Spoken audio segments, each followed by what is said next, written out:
হে দেবগণ, আপনাদের উপাসনায় আমি প্রীত।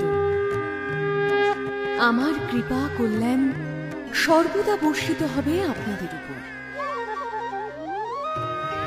সপ্তম মন্বন্তরে আমি জন্মগ্রহণ করব নন্দগোপগৃহে।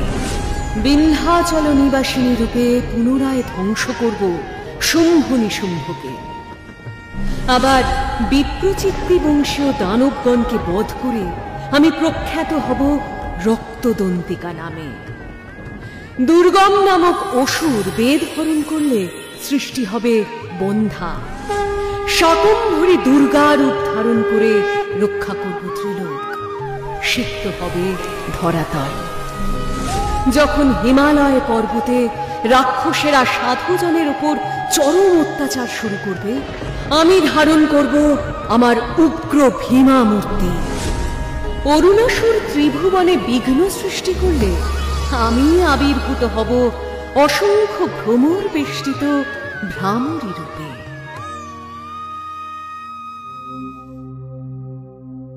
এইভাবে সৃষ্টির মঙ্গল সাধনে যুগে যুগে আসব ত্রিলোকের সকল কলুষতা নির্মূল করতে।